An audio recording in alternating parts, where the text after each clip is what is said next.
আজকে বানিয়ে নেব খিচুড়ি। তার জন্য ডালটা সিদ্ধ বসিয়ে দিয়েছি ভেজে, আর এদিকে ফুলকপি, আলু, কাঁচা কুমড়ো ভেজে নিয়েছি। আর এদিকে খিচুড়ির সঙ্গে বানিয়ে নিচ্ছি পটল ভাজা, কড়াইতে ভেজে নিচ্ছি। এবার সিম ভাজা, পটল ভাজা হয়ে গেছে। আমি গোবিন্দভোগ চালটা ধুয়ে রেখেছি, এবার এর মধ্যে এটা দিয়ে দেবো। ভালো করে মিশিয়ে দেব।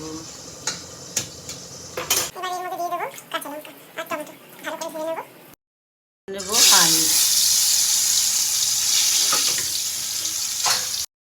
এবার ভেজে নেব আলু। এর মধ্যে ভেজে রাখা আলু আর পটল, এদিকে দিয়ে দেবো লঙ্কা, কাঁচা লঙ্কা দিয়ে আলু পটল দিয়ে ভালো করে এটাকে নাড়াবো। এরপরে নুন, হলুদ, এবার দিয়ে দেবো আমি একটু হলুদটা দিয়ে ভালো করে নাড়িয়ে দেখব যে কতটা কি হলো। দিয়ে নিলাম সব বেগুন কটা ভেজে নেব সুন্দর লাল লাল করে।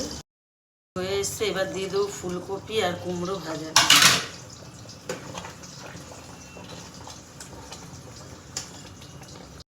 আমার খিচুড়ি হয়ে এসছে, এবার ফোড়ন দিয়ে দেবো। ফোড়নে দিয়ে দিলাম পাঁচফোড়নটা একটু ভাজা ভাজা হয়ে যাবে। এবার দিয়ে দেবো তেজপাতা আর শুকনো লঙ্কা।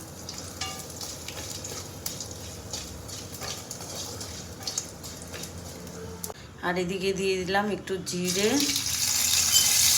আদা বাটা।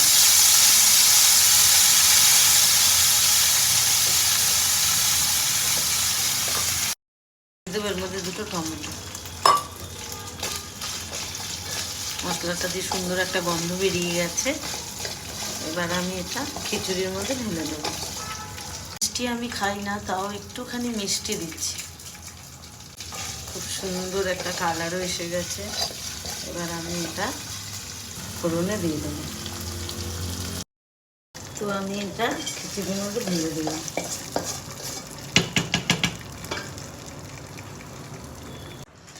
তো আমার খিচুড়ি কমপ্লিট, রেডি হয়ে গেছে আমার খিচুড়ি।